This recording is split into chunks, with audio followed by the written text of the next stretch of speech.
പ്രിയപ്പെട്ട ശ്രോതാക്കളെ, നല്ല നമസ്കാരം. നല്ല കാര്യമാണെന്ന് നമ്മൾ പറയാൻ പോകുന്നത് കാത്തിരുന്ന ഒരു അധ്യായമാണ് ഇവിടെ അവതരിപ്പിക്കുന്നത്. വ്യാഴം മാറുന്നു. പലരും വളരെ മാസങ്ങളായി എന്താണ് ഈ വീഡിയോ വൈകിക്കുന്നത് എന്ന് ചോദിച്ചുകൊണ്ടിരുന്നത്. ഞാൻ കാരണവും പറഞ്ഞു. പറയേണ്ടവരെല്ലാം പറഞ്ഞു കഴിയട്ടെ, എന്നിട്ടാവാം നമ്മുടെ വീഡിയോ. അപ്പൊ എന്തായാലും സംഭവം സംഭവിക്കുകയാണ്. 1201 ഇടവം 18 2026 ജൂൺ 1 രാത്രി 1:50 വ്യാഴം തന്റെ ശത്രുക്ഷേത്രമായ മിഥുനത്തിൽ നിന്ന്, ബുധന്റെ ക്ഷേത്രമായ മിഥുനത്തിൽ നിന്ന് ഉച്ചക്ഷേത്രമായ കർക്കടകത്തിലേക്ക് രാശി പകരുന്നു, മാറുന്നു. അദ്ദേഹം ഉച്ചക്ഷേത്രത്തിലേക്ക് വരുന്നു. എല്ലാവരും പ്രതീക്ഷയോടുകൂടി കാത്തിരിക്കുകയാണ്. വ്യാഴമാണ്. ആ പ്രതീക്ഷ സഫലമാകട്ടെ. എല്ലാവരെയും ദേവഗുരു ബൃഹസ്പതി വ്യാഴം അനുഗ്രഹിക്കട്ടെ എന്നുള്ള പ്രാർത്ഥനയോടുകൂടി നമുക്ക് ഈ ലളിതമായ അധ്യായം തുടങ്ങാം. അപ്പോ വ്യാഴമാറ്റത്തെ കുറിച്ച് ഒരുപാട് പ്രതീക്ഷകളാണ് എല്ലാവരും വെച്ചു പുലർത്തുന്നത്. ജോലി കിട്ടാൻ, വിദ്യാഭ്യാസ പൂർത്തിക്ക് വേണ്ടി, വിവാഹം നടക്കാൻ, ഇതിനെല്ലാം ജ്യോത്സ്യന്മാരെ അവധി പറയുന്നത് വ്യാഴമാറ്റമാണ്. ആ വ്യാഴമാറ്റം വരുന്നുണ്ട് ജൂണില്. അപ്പൊ കല്യാണം നടക്കും, അപ്പൊ ജോലി കിട്ടും, അപ്പൊ അത് കിട്ടും, ഇത് കിട്ടും, ലോട്ടറി കിട്ടും. ഇങ്ങനെ എല്ലാ കാര്യങ്ങളും പറയും. ഇതൊന്നും സംഭവിക്കണമെന്നില്ല. കാരണം വ്യാഴമാണ്. വ്യാഴം സ്വാത്വികമൂർത്തിയാണ്. സൗരയൂഥത്തിലെ ഏറ്റവും വലിയ ഗ്രഹമാണ്. ഇതിനെക്കുറിച്ചൊക്കെ നമ്മൾ മുൻ എപ്പിസോഡുകളിലൊക്കെ പറഞ്ഞിട്ടുണ്ട്. എന്നാലും പറയുകയാണ്, ഏറ്റവും വലിയ ഗ്രഹമാണ് വ്യാഴം. ഏറ്റവും സ്വാത്വികനാണ് വ്യാഴം. ആർക്കും ഒന്നും പൂർണ്ണമായി കൊടുക്കുന്നില്ല, എന്നാൽ എല്ലാവരെയും നിലനിർത്തുന്നു.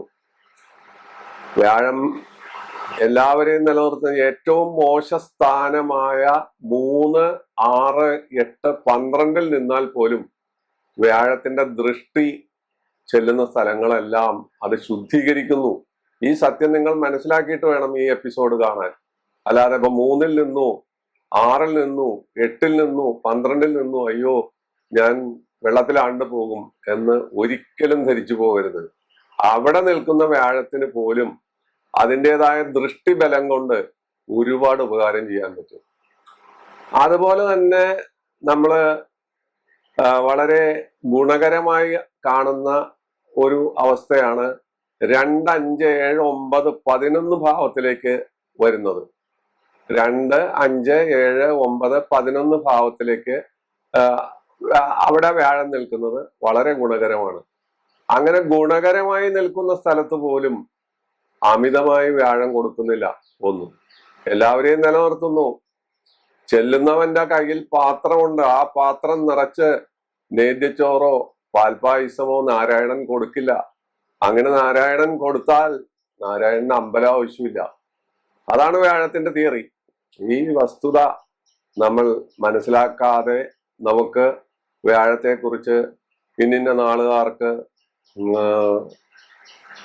റോക്കറ്റ് വേഗത്തിൽ കയറ്റം വരുന്നു, ധനലാഭം വരുന്നു, അതുപോലുള്ള പ്രവചനങ്ങൾ നമ്മുടെ ഇടയിൽ സർവ്വസാധാരണമാണ്. ഇതെല്ലാം ബോഗസാണ്. ഇതിലൊന്നും യാതൊരു കാര്യവും ഇല്ലെന്നുള്ളതാണ് ഏറ്റവും വലിയ പ്രത്യേകത. ഇക്കാര്യം എന്റെ പ്രിയപ്പെട്ട പ്രേക്ഷകർ ഓർത്തിരിക്കുക. സത്യമല്ലാതെ അസത്യമോ അല്ലെങ്കിൽ അതിഭാവുകത്വമോ പറഞ്ഞ് ആളുകളെ പറ്റിക്കുന്ന ഒരു വേദിയല്ല നമ്മുടെ പ്ലാറ്റ്ഫോം. നമ്മൾ സത്യം മാത്രം പറയുന്നു, അതിന്റെ ഗുണവും ദോഷവും മാത്രം പറയുന്നു. അതാണ് അതിന്റെ പ്രത്യേകത. ഈ വ്യാഴമാറ്റത്തില് ചന്ദ്രന്റെ ക്ഷേത്രമാണ്. ചന്ദ്രനോട് വ്യാഴത്തിന് അത്ര വലിയ പ്രിയമൊന്നുമില്ല. പക്ഷെ ചന്ദ്രന് ആരോടും ശത്രുതയില്ല. വ്യാഴത്തിന് ചന്ദ്രനോട് അത്ര വലിയ മമതയില്ലെങ്കിലും വ്യാഴത്തിന്റെ ഉച്ചക്ഷേത്രമാണ് കർക്കടകം. ഈ വ്യാഴമാറ്റം കൊണ്ടുള്ള ഏറ്റവും വലിയ പ്രത്യേകത എന്തെന്ന് വെച്ചാൽ ശനിയെ വ്യാഴം നോക്കുന്നു എന്നുള്ളതാണ്. അപ്പോ 7.5 ശനി അനുഭവിക്കുന്ന ആളുകൾ, 7.5 ശനി ആർക്കൊക്കെയാണ് ഇപ്പോൾ ഉള്ളത്? കുംഭക്കൂറുകാരെന്ന് പറഞ്ഞാല് കുംഭക്കൂറിൽപ്പെട്ട നക്ഷത്രങ്ങൾ നമുക്കറിയാം. അവിട്ടം, അര, പൂരൂരുട്ടാതി, ചതയം, പൂരൂരുട്ടാതി, കാൽഭാഗം. അത്രയും ആളുകൾക്കും മീനക്കൂറിൽപ്പെട്ട ഉത്രട്ടാതി രേവതി മുതലായ നാളുകൾക്കും അവർക്ക് ജന്മശനിയാണ് അനുഭവപ്പെടുന്നത്. എന്നുവെച്ചാൽ പൂരൂരുട്ടാതി, മുക്കാലും, ഉത്രട്ടാതിയും രേവതിയും ജന്മശനി അനുഭവപ്പെടുന്നു. കുംഭക്കൂറുകാർക്ക് ഏഴര ശനിയുടെ അവസാനത്തെ ഭാഗം അനുഭവപ്പെടുന്നു. മേടക്കൂറുകാർക്ക് എന്ന് വെച്ചാല് അശ്വതി, ഭരണി, കാർത്തിക, കാലുകാർക്ക് ഏഴര ശനി തുടങ്ങിയിരിക്കുന്നു. അപ്പൊ ഇങ്ങനെയുള്ള ഒരു അവസ്ഥയാണ് ഉള്ളത്. അതുപോലെ കണ്ടകശനി ആർക്കൊക്കെയാണ് ഉള്ളത് എന്ന് ചോദിച്ചാൽ നമുക്ക് പറയാൻ പറ്റും. കണ്ടകശനി 4, 7, 10 കൂറുകാർക്കാണ്. 4, 7, 10 കൂറുകാർക്ക്, ലഗ്നാൽ 4, 7, 10 കൂറുകാർക്കാണ് കണ്ടകശനി ഉള്ളത്. അപ്പോ ആ കണ്ടകശനി ഉള്ള കൂറുകാർക്കും ഏഴര ശനി ഇപ്പോൾ അനുഭവിച്ചുകൊണ്ടിരിക്കുന്ന കൂറുകാർക്കും അഷ്ടമശനി അനുഭവിച്ചുകൊണ്ടിരിക്കുന്ന ചിങ്ങക്കൂറുകാർക്ക് അഷ്ടമശനിയാണ്. ധനുക്കൂറുകാർക്ക് കണ്ടകശനിയാണ്. കന്നിക്കൂറുകാർക്ക് കണ്ടകശനിയാണ്. അതുപോലെ മിഥുനക്കൂറുകാർക്ക് കണ്ടകശനിയാണ്. അപ്പോ ആ തരം ആളുകൾക്കും ഈ വ്യാഴത്തിന്റെ മാറ്റം വളരെ ഗുണകരമായ ഒരു അന്തരീക്ഷമാണ് ഉണ്ടാക്കുന്നത്. എന്ന് വെച്ചാൽ നമ്മളുടെ മുറിവുണക്കുക, നമ്മുടെ മനോദുഃഖങ്ങൾ, നമ്മുടെ തടസ്സങ്ങൾ, നമ്മുടെ ബുദ്ധിമുട്ടുകളെല്ലാം ആ വ്യാഴത്തിന്റെ ദൃഷ്ടി കൊണ്ട് മായ്ക്കപ്പെടുന്നു. അപ്പോ സാധാരണ അതില് നമ്മൾ പറഞ്ഞു, കുംഭക്കൂറുകാര്, മീനക്കൂറുകാര്, മേടക്കൂറുകാര്, മിഥുനക്കൂറുകാര്, കന്നിക്കൂറുകാര്, അതുപോലെ ധനുക്കൂറുകാര് മുതലായ ആളുകൾക്കെല്ലാം ഏഴര ശനിയും കണ്ടകശനിയും അനുഭവിച്ചുകൊണ്ടിരിക്കുകയാണ്. നക്ഷത്രങ്ങൾ നമ്മൾ പറഞ്ഞു, അവിട്ടം, ചതയം, പൂരൂരുട്ടാതി, അതുപോലെ ഉത്രട്ടാതി, രേവതി, അശ്വതി, ഭരണി, കാർത്തിക, കാല്. പിന്നെ വരുന്നത് മിഥുനക്കൂറിൽപ്പെട്ട മകീരത്തിൽ അര, തിരുവാതിര, പുണർദം മുക്കാല്. പിന്നെ വരുന്നത് ഉത്രം, അത്തം, ചിത്തിര അര. പിന്നെ വരുന്നത് മൂലം, പൂരാടം, ഉത്രാടത്തിൽ കാല്. ഇങ്ങനെയുള്ള നക്ഷത്രക്കാരെല്ലാം ഒന്നുകിൽ ഏഴര ശനി അല്ലെങ്കിൽ കണ്ടകശനി അനുഭവിച്ചുകൊണ്ടിരിക്കുകയാണ്. ഇവർക്കെല്ലാം, ഈ നക്ഷത്രക്കാർക്കെല്ലാം, ഈ കൂറുകാർക്കെല്ലാം, കന്നിക്കൂറ്, ധനുക്കൂറ്, കുംഭക്കൂറ്, മീനക്കൂറ്, അതുപോലെ മേടക്കൂറ്, മിഥുനക്കൂറ് മുതലായ എല്ലാ ആളുകൾക്കും ഏറ്റവും വലിയൊരു ആശ്വാസം, കടുത്ത വേനലിൽ, കത്തിക്കാളുന്ന വേനലിൽ ആ വേനലിന്റെ പാപം ഒരു പുതുമഴ കൊണ്ട് ശുദ്ധീകരിക്കപ്പെടുന്നത് പോലെ, ആ പുതുമഴ പെയ്യുമ്പോൾ ഉണ്ടാവുന്ന സുഖം പോലെ ഇവർക്കെല്ലാം ഒരു പ്രത്യേക അനുഭൂതി ഉണ്ടാകുന്നു. അവരുടെ വിഷമതകൾ മാറുന്നു എന്നുള്ളതാണ് ഈ വ്യാഴമാറ്റത്തിന്റെ ഏറ്റവും വലിയ പ്രത്യേകത. ഓർത്തിരിക്കുക, ഈ പ്രത്യേക കാര്യം ഓർത്തിരിക്കുക. അത് ഈ കൂറുകാര് പ്രത്യേകം ഓർത്തിരിക്കുക. അതിൽപ്പെട്ട നക്ഷത്രങ്ങളും നക്ഷത്രക്കാരും എല്ലാവർക്കും അറിയാവുന്ന കാര്യങ്ങളാണ്. ഇപ്പോ കുംഭക്കൂറിൽപ്പെട്ട ആരൊക്കെയാണ്, മീനക്കൂറിൽപ്പെട്ട ആരൊക്കെയാണ് എന്നെല്ലാം അതാത് കൂറുകാർക്ക് വളരെ കൃത്യമായിട്ട് അറിയാവുന്നതാണ്. അത് ഞാൻ ഇവിടെ വൃഥാസ്ഥൂലത ഒഴിവാക്കാൻ വേണ്ടി എടുത്ത് വ്യാഖ്യാനിക്കുന്നില്ല. അപ്പോ ഈ കൂറുകാർക്കെല്ലാം ഗുണം വരുന്നത് ശനിയെ വ്യാഴം ദൃഷ്ടി ചെയ്യുന്നു എന്നുള്ള ഒരു പ്രത്യേകതയാണ്. വളരെ കാലം കൂടിയാണ് ശനിയെ വ്യാഴം ദൃഷ്ടി ചെയ്യുന്നത്. ആ ദൃഷ്ടിയാണ് നമ്മുടെ ഏറ്റവും വലിയ ഗുണം. അപ്പോ വ്യാഴം മാറുന്നത് ഞാൻ പറഞ്ഞു 2026 ജൂൺ 1-ാം തീയതി എന്നോ 2-ാം തീയതി എന്നോ പറയാം. ഇംഗ്ലീഷുകാരൻ 2-ാം തീയതി എന്ന് പറയുമ്പോൾ നമ്മൾക്ക് ഒരു ഉദയം മുതൽ ഒരു അസ്തമയം വരെയാണ് ഒരു ദിവസം. 1:50 മിഥുനൻ രാശിയിൽ നിന്ന് കർക്കിടകൻ രാശിയിലേക്ക് മാറുമ്പോൾ ഈ വ്യാഴം എവിടേക്കൊക്കെ ദൃഷ്ടി ചെയ്യുന്നു? 5, 7, 9. 5, 7, 9. 5 എന്ന് പറയുന്നത് വൃശ്ചികം, 7 എന്ന് പറയുന്നത് മകരം, 9 എന്ന് പറയുന്നത് മീനം. ഓർത്തിരിക്കുക, ഈ 3 സ്ഥലത്തേക്കാണ് വ്യാഴത്തിന്റെ ദൃഷ്ടി വരുന്നത്. ആ വ്യാഴത്തിന്റെ ദൃഷ്ടി വരുന്ന സ്ഥലങ്ങളെല്ലാം ശുദ്ധീകരിക്കപ്പെടുന്നു. അവരുടെ വിഷമതകളെല്ലാം കുറയുന്നു. എന്ന് വെച്ചിട്ട് ലോട്ടറി കിട്ടുമെന്നോ അല്ലെങ്കിൽ മറ്റെന്തെങ്കിലും വലിയ വലിയ അത്ഭുതങ്ങൾ സംഭവിക്കുമെന്നോ എന്നൊന്നും ഞാൻ പറയാൻ ആളല്ല. പക്ഷെ 5, 7, 9 ദൃഷ്ടി വരുന്ന സ്ഥലങ്ങളെല്ലാം ശുദ്ധീകരിക്കപ്പെടുന്നു. അപ്പൊ നമുക്ക് ഓരോ കൂറുകളെ നോക്കാം. മേടത്തിന് ഇപ്പോ നമ്മൾ ഈ പറയുമ്പോൾ നിൽക്കുന്നത് 3-ലാണ് വ്യാഴം നിൽക്കുന്നത്. 7.5 ശനി 3-ൽ വ്യാഴമാണ്. മേടക്കൂർ എന്ന് പറയുന്നത് അശ്വതി, ഭരണി, കാർത്തിക കാലാണ്. ഇവരെ സംബന്ധിച്ച് അവര് വറചട്ടിയിൽ കിടന്ന് എരിയുന്ന ഒരു അന്തരീക്ഷത്തിലാണ് ഇപ്പൊ പോയിക്കൊണ്ടിരിക്കുന്നത്. അവർക്ക് 4-ലേക്ക് വ്യാഴം വരുമ്പോൾ സാമാന്യ ദൈവാധീനം വരും. ഈ നക്ഷത്രക്കാർക്ക് ഒരു സാമാന്യ ദൈവാധീനം 5-ലേക്ക് വരുന്ന പോലെയുള്ള ഗുണമല്ല വരുന്നത്, സാമാന്യ ദൈവാധീനമാണ് വരുന്നത്. 4-ലെ വ്യാഴം മോശമല്ല, ഗുണം തരുന്നു. ദൃഷ്ടി വരുന്ന എവിടേക്കൊക്കെയാണ്? 8-ലേക്കും 10-ലേക്കും 12-ലേക്കും ദൃഷ്ടി വരും. അശ്വതി, ഭരണി, കാർത്തികക്കാലിന്റെ 8-ലേക്ക് ദൃഷ്ടി വരുന്നു. അഷ്ടമം എന്ന് പറയുന്നത് അവരുടെ ആയുർസ്ഥാനം. മറ്റ് പല ഭാഗ്യനിർഭാഗ്യങ്ങൾ സംഭവിക്കുന്ന അഷ്ടമത്തെ കൊണ്ട് അവിടേക്ക് ദൃഷ്ടി വരുന്നു. വലിയൊരു ആശ്വാസമാണ് കിട്ടുന്നത്. 10 അവരുടെ തൊഴിൽ സ്ഥാനമാണ്. ആ തൊഴിൽ സ്ഥാനത്ത് അവർക്കുണ്ടായിരുന്ന അലോസരങ്ങൾ, അലോഗ്യങ്ങൾ, മാലിന്യങ്ങൾ ഒഴിഞ്ഞു കിട്ടുന്നു. 12-ലേക്ക് മേടത്തിന്റെ 12 മീനത്തിലേക്ക് ദൃഷ്ടി വരുന്നുണ്ട്. എന്നുവെച്ചാൽ 5, 7, 9 ദൃഷ്ടിയാണ് ഈ പറയുന്നത്. അപ്പോ അശ്വതി, ഭരണി, കാർത്തിക കാലുകാർക്ക് തൊഴിൽപരമായ ദ്രോഹങ്ങളും അതുപോലെ അഷ്ടമത്തിലുള്ള രോഗദുരിതങ്ങളും അതിനപ്പുറം വ്യയം, 12 എന്ന് പറയുന്നത് വ്യയമാണ്. ആ വ്യയസ്ഥാനത്ത് ഉണ്ടാകുന്ന വ്യയം എന്ന് വെച്ചാൽ നഷ്ടങ്ങളാണ്. ആ നഷ്ടങ്ങൾക്കെല്ലാം വലിയൊരു ആശ്വാസമാണ് കിട്ടുന്നത്. ഇതാണ് വ്യാഴമാറ്റത്തിന്റെ പ്രത്യേകത. അല്ലാതെ വ്യാഴമാറ്റം കൊണ്ട് ഞാൻ നേരത്തെ പറഞ്ഞ രീതിയിലുള്ള കാര്യങ്ങളല്ല സംഭവിക്കുന്നത്. വ്യാഴം സ്വാത്വിക ഗ്രഹമാണ്. ആ സ്വാത്വികൻ അവന്റെ ദൃഷ്ടി പതിക്കുന്ന സ്ഥലങ്ങൾ ഛേദോഹരമാക്കും, അവർക്ക് ആശ്വാസം പകരും, ആ മുറിവുണക്കും. അതാണ് അവിടെ നടക്കുന്നത്. മേടക്കൂറുകാരെ കുറിച്ച് പറഞ്ഞു. ഇടവക്കൂറിൽ ആരൊക്കെയാണ് ഉള്ളത്? കാർത്തിക ബാക്കിയും രോഹിണിയും മകീരത്തിൽ അരയുമാണ്. അവർക്കിപ്പോ 2-ൽ വ്യാഴം നിൽക്കുകയാണ്. അത് 3-ലേക്ക് പോകണം. 3-ൽ വ്യാഴം മുറവിളി കൂട്ടും.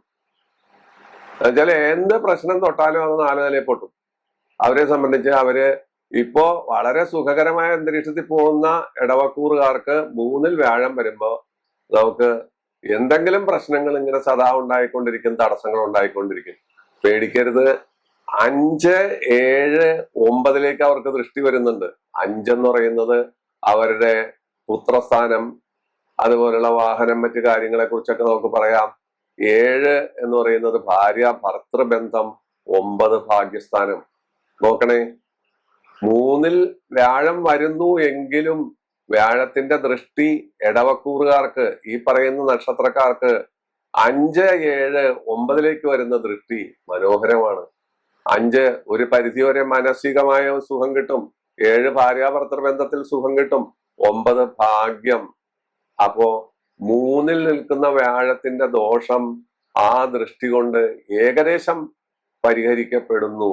ഈ വസ്തുത, സയന്റിഫിക് ആയിട്ട് ഈ വസ്തുത നിങ്ങൾ മനസ്സിലാക്കുക, അല്ലാതെ മറ്റു തരത്തിൽ മനസ്സിലാക്കാതിരിക്കുക. ഇനി മിഥുനക്കൂറ് നോക്കാം. മിഥുനക്കൂറിൽ ഏതൊക്കെയാണ് നക്ഷത്രം? ഇപ്പൊ നമ്മൾ നേരത്തെ പറഞ്ഞു, ഇടവക്കൂറിൽപ്പെട്ട നക്ഷത്രങ്ങൾ പറഞ്ഞു. മകീരത്തിൽ അര, മകീരം, തിരുവാതിര, പുണർതം, മുക്കാല്. ഇതാണ് മിഥുനക്കൂറ്. ഇപ്പൊ അവര് കണ്ടകശനി അനുഭവിച്ചുകൊണ്ടിരിക്കുകയാണ്. ആ കണ്ടകശനിയെ ഈ വ്യാഴം ഒരു പരിധി വരെ പിടിച്ചു നിർത്തുന്നതാണ് അവർക്ക് കിട്ടുന്ന ഏറ്റവും വലിയ ഗുണം.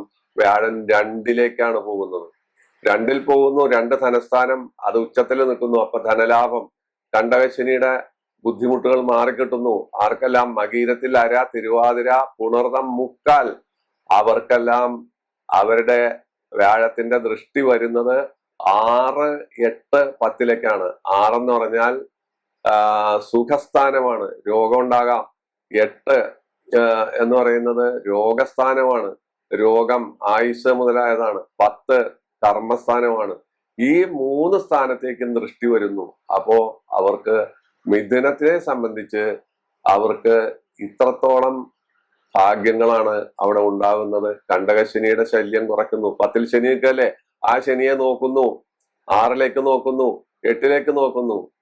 2-ൽ ധനസ്ഥാനത്ത് വ്യാഴം വരുന്നു. അപ്പോ ഈ പറയുന്ന തിരുവാതിര, മകീരത്തിൽ അര, തിരുവാതിര, പുണർതം, മുക്കാലുകാർക്ക് വളരെ ഗംഭീരമായ ഒരു അനുഭവമായിരിക്കും. എന്ന് വെച്ചിട്ട് ഞാൻ നേരത്തെ പറഞ്ഞത് ഓർക്കണം, വ്യാഴം സ്വാത്വികനാണ്. തരുന്നതിന് പരിധിയുണ്ട്.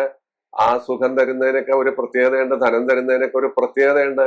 ആ പ്രത്യേകത എടുത്തു വെച്ചിട്ട് വേണം നമ്മൾ ചിന്തിക്കാൻ. ഇനി കർക്കിടകത്തിലേക്ക് പോവാം. കർക്കിടകക്കൂറിൽ ഏതൊക്കെ നക്ഷത്രമാണ്? പുണർദം ബാക്കി, പുണർദം കാൽഭാഗം, പൂയം, ആയില്യം.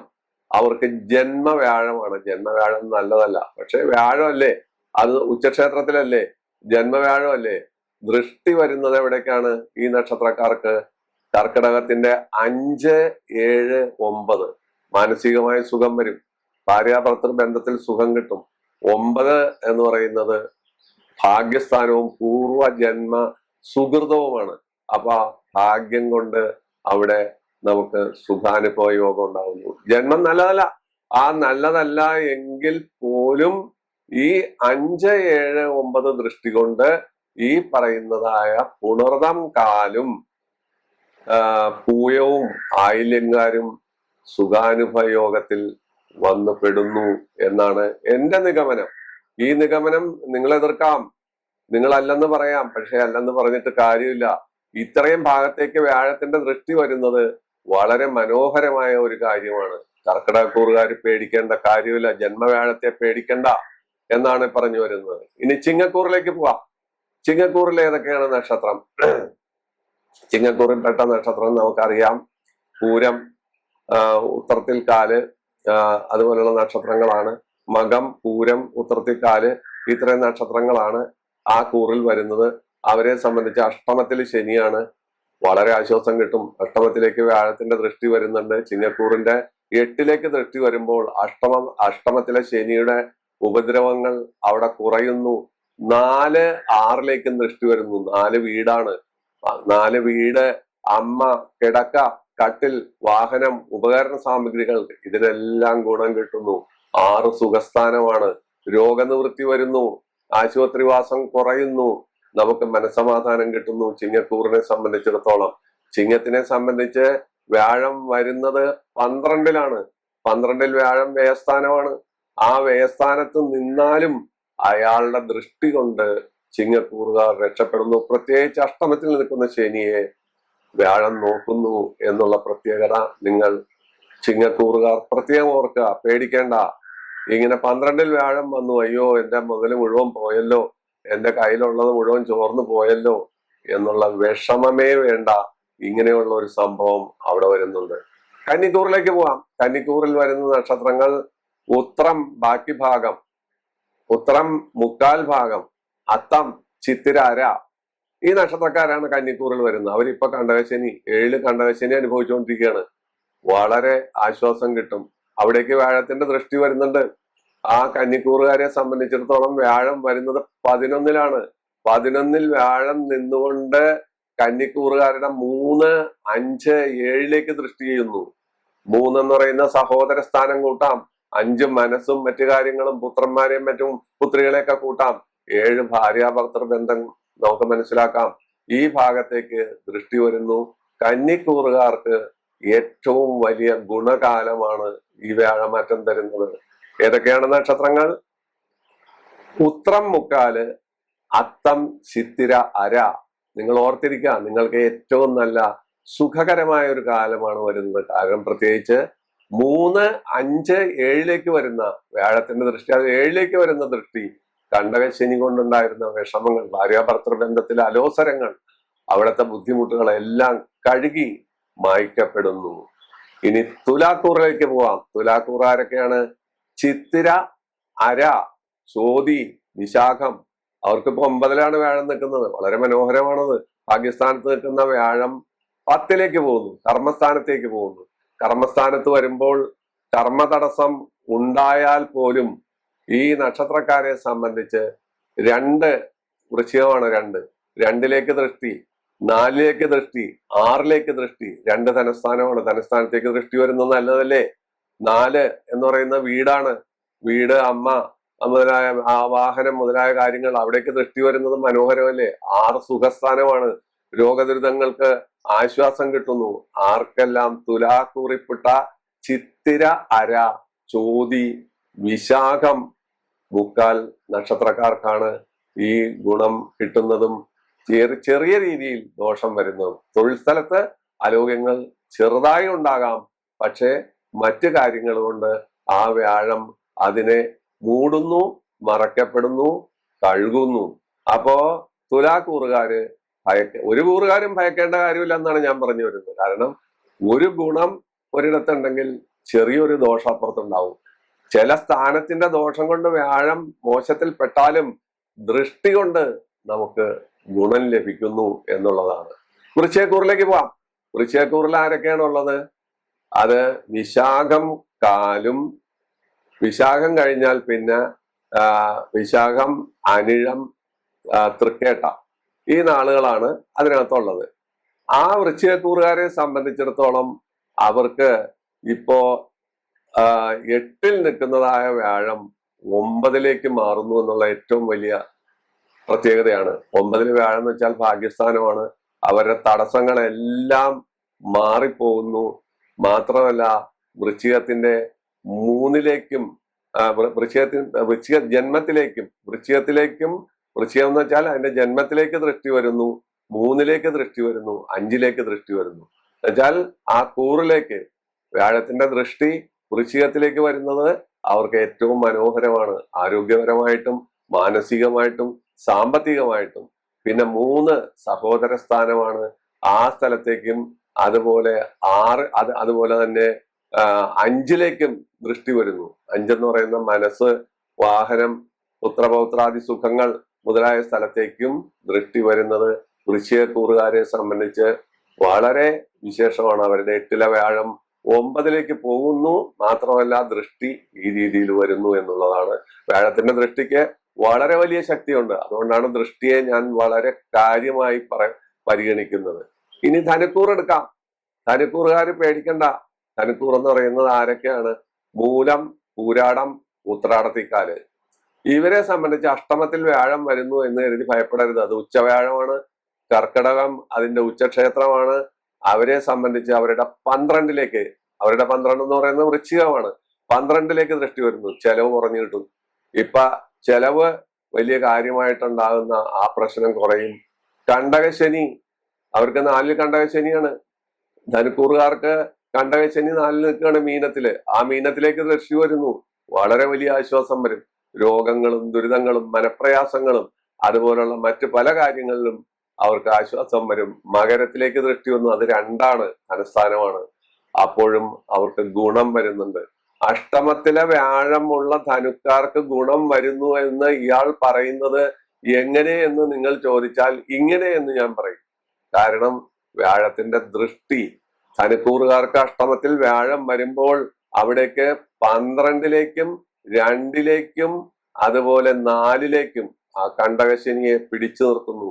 കണ്ടകശനിയുടെ എല്ലാ ദോഷങ്ങളും പരിഹരിക്കപ്പെട്ട് സുഖകരമായ ഒരു അന്തരീക്ഷം ഒരു വർഷത്തേക്ക് വ്യാഴം പ്രദാനം ചെയ്യുന്നു. ധനുക്കൂറുകാരെ, നിങ്ങൾ അഷ്ടമത്തിലാണെന്ന് കരുതി അഷ്ടമത്തിൽ വ്യാഴം വരുമ്പോ എല്ലാവരും, വല്ല അഷ്ടമം പൊട്ടയാണല്ലോ, എല്ലാവരും പേടിക്കും. പക്ഷെ പേടിക്കേണ്ട കാര്യമില്ല. നിങ്ങൾക്ക് ഗുണം വെച്ചിട്ടുണ്ട് വ്യാഴം എന്നുള്ളതാണ് ഏറ്റവും വലിയ പ്രത്യേകത. മകരക്കൂറിലേക്ക് പോവാം.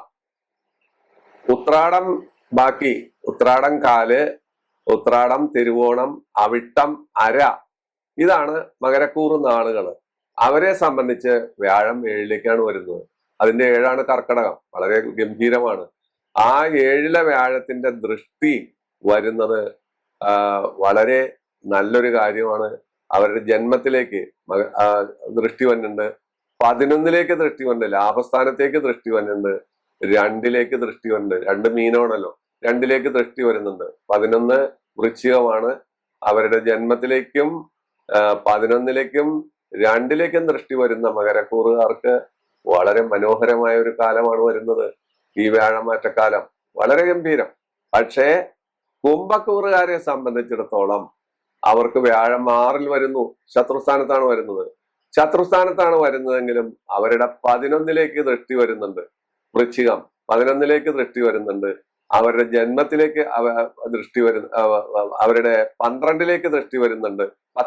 കുംഭക്കൂറുകാരുടെ 10-ലേക്കും 12-ലേക്കും 2-ലേക്കുമാണ് ദൃഷ്ടി വരുന്നത്. പ്രത്യേകം ഓർക്കുക. കുംഭക്കൂറുകാരുടെ 10-ലേക്ക് കർമ്മസ്ഥാനത്തേക്ക് ദൃഷ്ടി വരും. പിന്നെ 12 വ്യയസ്ഥാനത്തേക്ക് വരും, മകരത്തിലേക്ക്. 2 മീനമാണ്, 2-ലേക്കുമാണ് ദൃഷ്ടി വരുന്നത്. അതും സാമാന്യം ഗുണഫലങ്ങളാണ് നമുക്ക് തരിക. അത് പ്രത്യേകം ഓർത്തിരിക്കുക.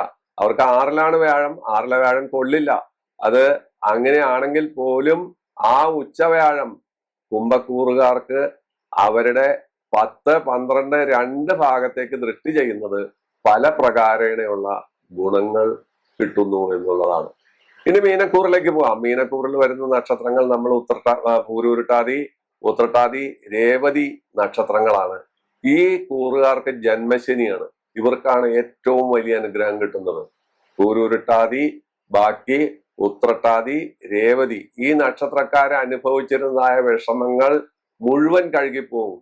കാരണം എന്തെന്ന് വെച്ചാൽ അവര് ജന്മശനി, 7ാം ശനിയിൽ ജന്മശനി അനുഭവിക്കുന്ന ആളുകളാണ്. അപ്പൊ അവരുടെ ആ ജന്മശനി, ശനിയെ വ്യാഴം നോക്കുന്നത് കൊണ്ട് ജന്മശനി തൂത്ത് മാറ്റപ്പെടുന്നു. ആ ജന്മശനിയുടെ വിഷമതകൾ അവർ മാറി ഉദ്യോഗത്തിൽ പ്രമോഷൻ, സാമ്പത്തിക നേട്ടം, ഉന്നതി, ബഹുമതി, മനസമാധാനം മുതലായ കാര്യങ്ങൾ കിട്ടും. കാരണം എന്താന്ന് വെച്ചാൽ അവരുടെ 9ലേക്ക്, മകരത്തിലേക്ക് ദൃഷ്ടി വരുന്നു. 9 ഭാഗ്യസ്ഥാനമല്ലേ. അവരുടെ 11ലേക്ക് ദൃഷ്ടി വരുന്നു. അവരുടെ 9, 11 ജന്മം എന്ന് വെച്ചാല് മീനത്തിലേക്ക് ദൃഷ്ടി വരുന്നു. അപ്പൊ 9 ഭാഗ്യസ്ഥാനം, 11 ലാഭസ്ഥാനം, ജന്മം അവരുടെ ശരീരവും മനസ്സും കാര്യങ്ങളുമാണ്.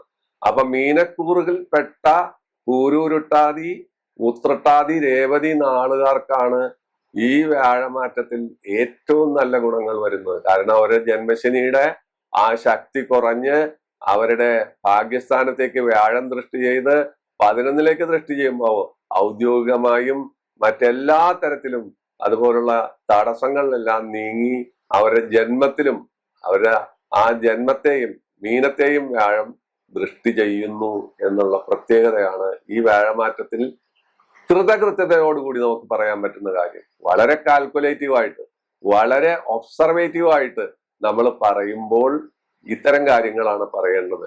വ്യാഴത്തിന്റെ ശത്രു ശുക്രൻ, ബുധൻ ഇവരെല്ലാം ശത്രുക്കളാണ്.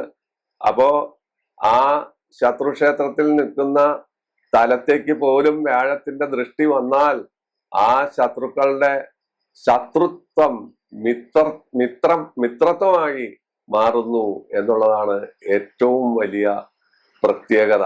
അപ്പോ ഈ വ്യാഴമാറ്റം കൊണ്ട് ദോഷങ്ങൾ വരുന്ന കൂറുകാരെ പറ്റി ഞാൻ പറഞ്ഞു. 3, 6, 8, 12 ജന്മം മുതലായ സ്ഥലത്തേക്ക് വ്യാഴം വരുന്ന ആളുകൾക്ക് വരുന്ന അപജയം, അതുപോലെ 3, 12, 8, 6 വരുന്ന വ്യാഴത്തിന് വന്നുകൂടുന്നതായ കുഴപ്പങ്ങൾ ഒരു പരിധി വരെ ഒരു സ്ഥലത്ത് ഉണ്ടെങ്കിൽ പോലും മറ്റ് വ്യാഴത്തിന്റെ ദൃഷ്ടി കൊണ്ട് ഇവർക്കെല്ലാം ഗുണപരമായ നേട്ടങ്ങൾ കിട്ടുന്നു.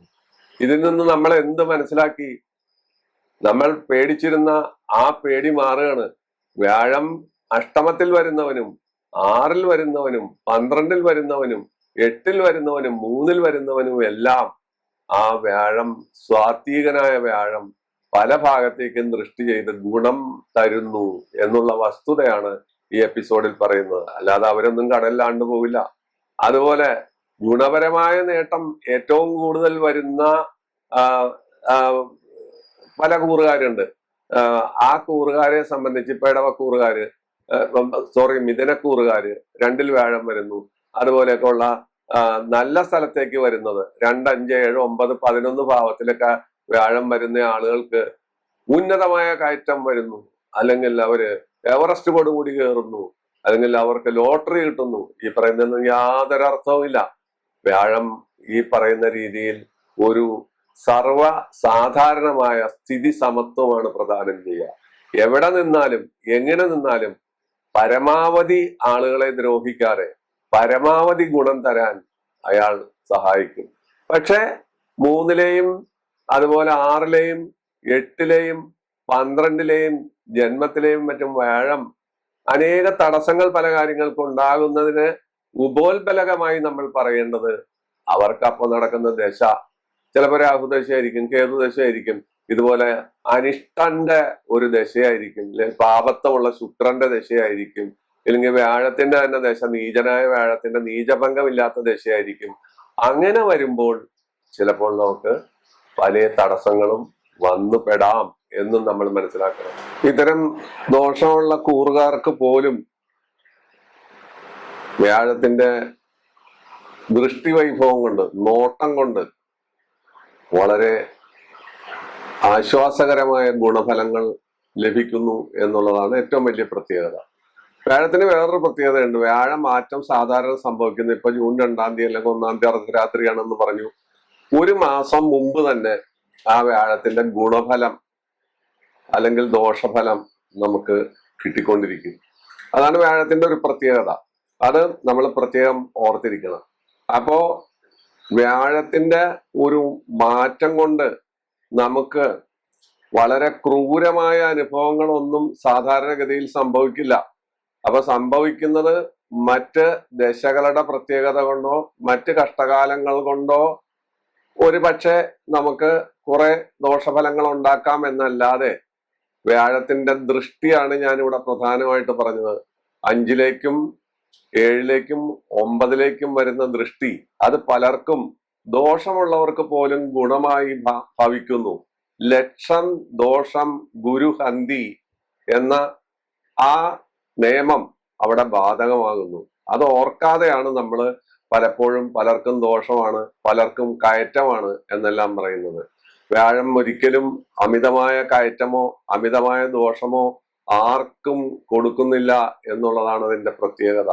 അത് ഒരു സ്ഥിതി സമത്വമാണ് അതിന്റെ പ്രത്യേകത. എന്നുവെച്ചാൽ അധികം കൊടുക്കുന്നില്ല, അധികം ദ്രോഹിക്കുന്നില്ല. എന്നാൽ മോശം വരുന്ന സമയത്ത് പോലും അതിന്റെ ദൃഷ്ടി കൊണ്ട്, അപ്പോ 5, 7, 9 ഭാവങ്ങളിലേക്കുള്ള ദൃഷ്ടി കൊണ്ട് ഒരുപാട് വ്യത്യാസങ്ങൾ, ഇപ്പോ കണ്ടകശനി, ഏഴരശനി മുതലായവർക്കൊക്കെ വരുന്നതായ വ്യത്യാസങ്ങൾ, ഇതെല്ലാം നമ്മൾ പരാമർശിക്കപ്പെട്ടു. ഇതുപോലുള്ള കാര്യങ്ങളാണ്. വ്യാഴത്തിന്റെ ദോഷത്തിന് അല്ലെങ്കിൽ വ്യാഴത്തിന്റെ ദൂഷ്യത്തിന്, വ്യാഴത്തിന്റെ പോരായ്മയ്ക്ക് നമുക്ക് വ്യാഴത്തിന്റെ സ്തോത്രം ജപിക്കാം.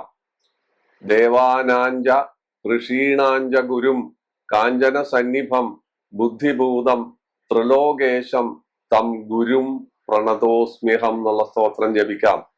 ശ്രീകൃഷ്ണസ്വാമി ക്ഷേത്രങ്ങൾ, പ്രത്യേകിച്ച് ഭൂലോക വൈകുണ്ഠമായ ഗുരുവായൂർ പോലുള്ള സ്ഥലത്തെല്ലാം നമുക്ക് ദർശനം നടത്താം. ഉന്തിത്തള്ളി അകത്ത് കയറാനോ ബഹളം ഉണ്ടാക്കാനോ അവിടെ ശ്രമിക്കേണ്ട കാര്യമില്ല. ആ വെളിച്ചം ഒന്ന് കണ്ടാൽ മാത്രം മതി. അവിടെ ചെന്ന് ആ വെളിച്ചം മാത്രം കണ്ടാൽ മതി, നമുക്ക് അതിൻ്റെതായ ഗുണഫലങ്ങൾ ലഭിക്കുന്നു എന്നുള്ളതാണ് വ്യാഴത്തിന്റെ പ്രത്യേകത. ഇതെല്ലാമാണ് ഈ വ്യാഴമാറ്റത്തിന്റെ പ്രത്യേകതകളും ഈ വ്യാഴമാറ്റം നമുക്ക് തരുന്ന ദോഷഫലങ്ങളും ഗുണഫലങ്ങളും. ദോഷഫലങ്ങളും ഗുണഫലങ്ങളും ഞാൻ താരതമ്യം ചെയ്തിട്ടുണ്ട്. ഒരിക്കലും അമിതമായ ദോഷം വരുന്നില്ല. അതിന്റെ ഉച്ചക്ഷേത്രത്തിലാണോ നിൽക്കുന്നത്, ആ ഉച്ചക്ഷേത്രത്തിൽ നിന്ന് വരുന്ന ദൃഷ്ടിക്ക് അതിൻ്റെതായ വിശേഷമുണ്ട്. അതുപോലെ ഉച്ചക്ഷേത്രത്തിൽ, ശത്രുക്ഷേത്രത്തിൽ നിന്ന് ഉച്ചക്ഷേത്രത്തിലേക്ക് വരുന്നു എന്ന പ്രത്യേകതയുണ്ട്. ഇതെല്ലാമാണ് ഈ വ്യാഴമാറ്റത്തെ കുറിച്ച് നമുക്ക് പറയാനുള്ളത്. ഈ വ്യാഴമാറ്റം നമുക്കെല്ലാവർക്കും, സംഗീത ഗുരു ദക്ഷിണാമൂർത്തി സ്വാമി എപ്പോഴും പറയാറുള്ളത് പോലെ, സകല ചരാചരങ്ങൾക്കും എല്ലാ ഐശ്വര്യങ്ങളും ഭരണാധികാരികൾക്ക് നേർബുദ്ധി തോന്നി നല്ല ഭരണവും ഐശ്വര്യവും കാഴ്ചവെക്കട്ടെ എന്ന് ആശംസിച്ചുകൊണ്ട് നമുക്ക് വ്യാഴത്തെ ഒരിക്കൽ കൂടി പ്രകീർത്തിച്ച് ഈ എപ്പിസോഡ് ഇവിടെ അവസാനിപ്പിക്കാം. എല്ലാവർക്കും നന്മകൾ നേരുന്നു. വ്യാഴത്തിന്റെ അനുഗ്രഹം എല്ലാവർക്കും ഉണ്ടാകട്ടെ എന്ന് പ്രാർത്ഥിക്കുന്നു. വീണ്ടും കാണാം എല്ലാ ഞായറാഴ്ചകളിലും എല്ലാ ബുധനാഴ്ചകളിലും. നന്ദി, നമസ്കാരം.